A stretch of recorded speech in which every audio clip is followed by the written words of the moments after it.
Hello and welcome to my commentary from the Chessable Masters. We're going to look at a game where two young and talented Russian gladiators clash in this brilliant online tournament. With the white pieces, we have the incredibly creative Dubov of Russia. This guy is such a joy to watch. Some of the ideas he comes out with in the opening is just phenomenal. His opponent is the early leader of the competition, Artemiev, with the black pieces, and very important game for the standings. Let's dive in to the action. So Dubov kicks off with d4. A lot of people say that d4 is less exciting than e4, but that's never the case when Dubov is playing, as we will see. And Artemiev plays the Slav, which is quite a solid system. And we go into a main position here with both sides developing their pieces. And now e6 is the so-called semi-Slav. Black gets quite a solid formation of pawns. White develops his bishop to the most active square, placing that knight in a pin already. And now the Cambridge Springs variation, knight on b to d7. There are some other variations where black tries to grab the pawn on c4, but with white playing e4 in this position and black defending the pawn on c4 with b5, we get a very intriguing and one of the most exciting, I feel, opening positions you can get. White is a pawn down, but white has this very strong center and ideas of playing e5. How can d4 be boring when you can get positions like this? Give up e4, go to d4 if you want an exciting game. Do you agree? You can comment below. I certainly think at high level d4 is more interesting. The Cambridge Springs variation is a lot safer. Black aims to save his knight, and after the move e3, now queen a5. Now, I would like to share with you a little secret I have.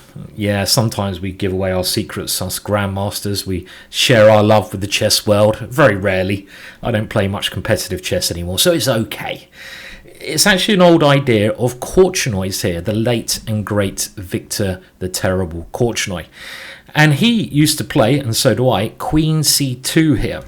And this is quite a rare move, something you might want to try yourselves. The point of this is, if black captures here, we get the same kind of structure as before. But if black continues with queen a5, well, now this is actually, I would consider a slight error, as shown by Korchnoi in one of his very old chess books. Bishop d2 is now playable because there's no pawn on e3. And with this bishop attacking the queen, there are ideas of knight takes d5. So the queen probably has to retreat, and now we can play e4, and after an exchange on e4, this bishop is well placed because black hasn't got a check on b4. That's a little ginger secret for you there, just in case you want to play some Korchnoi theory. Anyway, back to the game. The game continued e3, and the game was very interesting. Queen a5 is black's idea, trying to get lots of pressure against the knight on c3, with a knight coming to e4 and a bishop to b4. This is quite scary stuff. So white plays the careful move, knight d2. This stops a knight to e4 move, or at least, tries to discourage it. Bishop b4, and now a very modern idea, rook to c1. This is an idea of the Polish player Wojciech, who was Vichy Anand's second, and this was kind of played first in about 2016, or made popular. This is aimed at basically defending the knight, but white has to be willing to sacrifice the pawn on a2. Typical Dubov style. Dubov likes to rock and roll with some creativity, and he doesn't mind about the odd pawn.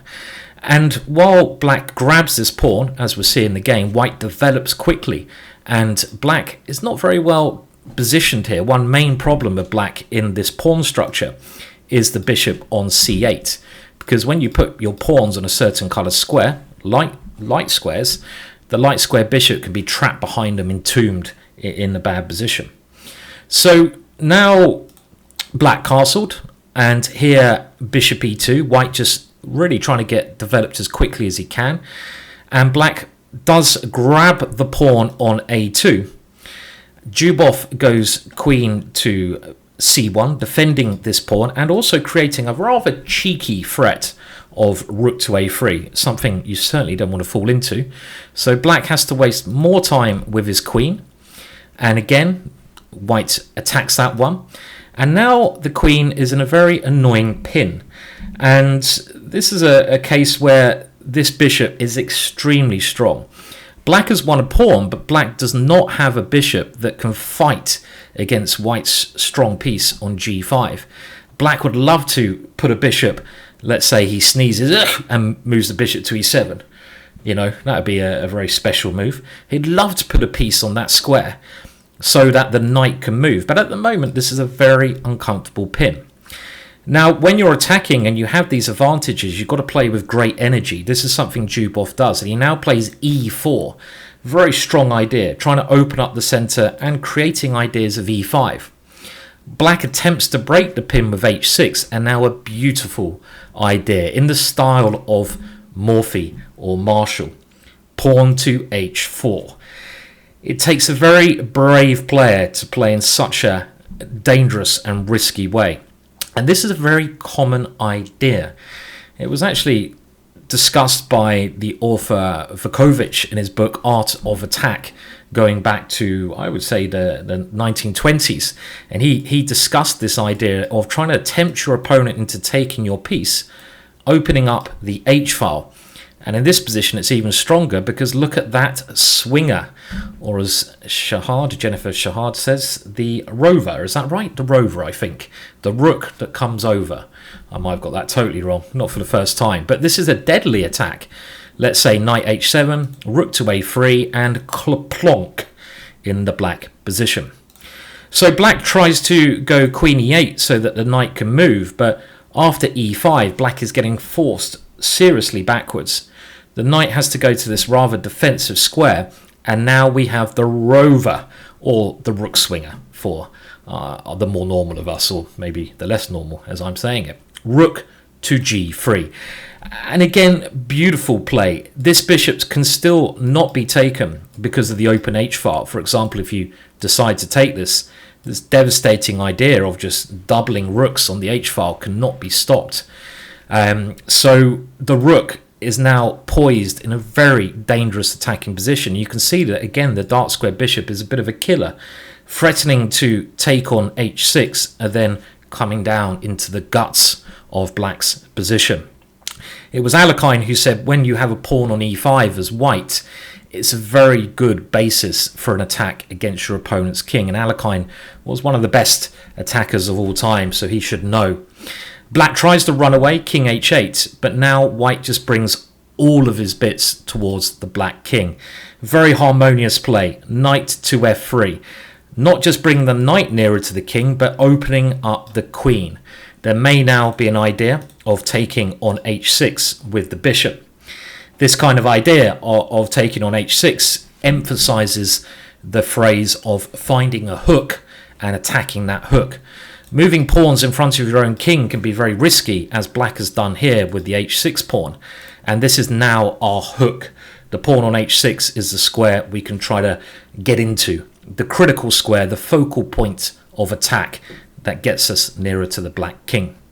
Black tries to gain some oxygen with f5, but black now has to open up his king a little bit more. And here Dubov plays a slight error. He simplifies by taking on f6, but this bishop can never be taken. And it would have made more sense here to first have played knight to e5. Again, black just can't take this bishop because of the h-file, the h-pawn. Our dear friend Harry is playing a terrible part in the demise of the black king. So I don't think taking here, you should never relieve the tension in a position unless you have to. Because as soon as you relieve the tension, you give yourself less options. So something like knight to e5 would have kept that tension and given white more options. Maybe we can take on h6, probably crushing. Now after bishop f6, the white knight comes in, the black knight comes in, and now rook to e3. Maybe rook g4 was stronger. And here c5. We'll have a look at what happens if this pawn is grabbed in a minute. Pawn takes c5, and, well, let's have a look at it now. In the game, rook to f5 was played. trying to get rid of the strong steed. It's not a seed, it's a steed. It's a blooming big knight on e5. Now, can you see a very amusing move after knight takes f2? This move may look scary because you attack the rook, you grab a pawn, but Dubov would have showed some sense of humour. Whoever says chess doesn't have a sense of humour, it certainly does in some cases, and the next move demonstrates that. Have you seen it? You can actually castle. Very weird, because your rook's attacked. You can't castle when your king's attacked, but your rook's attacked you can. And there's a famous story. Again, I don't know why I'm bringing up Korchnoi so much in this. You know, I love him a little bit, but you know, he's a great player. Maybe he's my hero a little bit. He's just a great player. But it's just a story of Korchnoi when he was playing in the run-up to the World Championships, and he had a similar position where his rook may have been attacked. I don't know if I've got the story 100% correct, but this is the gist of it. And he had to ask the arbiter, can I still castle when my rook is attacked? So imagine that you're nearly playing for the World Championships, and you have to can I castle? Am I allowed to castle? Please, arbiter, can you explain the rules of castling to me? Because I seem to have not got to that stage of the game yet.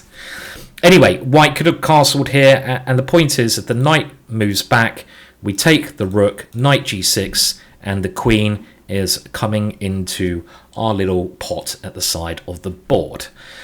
So instead, rook to f5 played, and now white keeps playing energetically. Dubov very good with the initiative, and he sacrifices this exchange, but with the idea of containing his knight. And now the last mistake, b6. Bishop d7 would have been better, because after the game continuation, let's look at that first. b6, g4, again, super aggressive. If now black retreats with something like rook to f8, white has the very strong move c6. And this little guy here stops the black bishop from coming into the game. And this one pawn is a game winner, combined with this beautiful knight on e5. Now, had black played bishop d7 and we get the same thing, well, you can see now that this is not possible. So black has a little bit more activity with his bishop and rook, giving him better survival chances. In the game, let's go back to that. With this g4 move, black thought he had to give up the rook, but now white has good material and still the initiative and better development. So things are pretty grim for black. Queen c6, and here we go. Gary 5, the g-pawn, comes into the game. h5 trying to block it down. e3 would have been a better try. And now Dubov just castles, stopping any ideas of e3. And now queen takes c5, queen takes e4. Problem with black's position, he hasn't completed his development. The rook has to move, and now the queen starts to come in for the final countdown. One for my generation, probably showing my age. One idea is just bishop d3, queen h7. Another idea is to use the g-pawn at some moment. Black tries to get the queens off the board. That would clearly improve his defensive chances when you're under pressure. Try to get rid of the queens. But now queen e8 and rook d1 is an absolute killer. There's no good way to stop either rook d8 or bishop coming to d3. White now using 3 of his pieces. 3 is the magic number in attacking. Normally your opponent's king won't be able to defend against that. Another threat here is queen h5 and then rook d8. Bishop b7 was tried, and the idea of this after queen takes b8 was the rather desperate queen to e4, but now more pieces drop off. Can you see the little tactic here? Bishop to d3, quite a simple one to see. Beautiful win by Dubov. I hope you'll agree. He played with great energy. He keeps coming up with exciting sacrifices of pawns in the opening, and one thing that struck me in this game was his h4 maneuver, then swinging this rook around. This is a classic example of the swinger, and with the pawn on e5, another pawn comes into the attack. Brilliant play. Now do remember to like and subscribe. to this video and the channel. It's always fun me doing the game of the day, so if you want more, then do like more. If you don't want more, see you later, son. But I hope you come back for more, and I hope I'm invited back for more. I love doing commentary on such exciting encounters. See you later, boys and girls. Until next time, goodbye.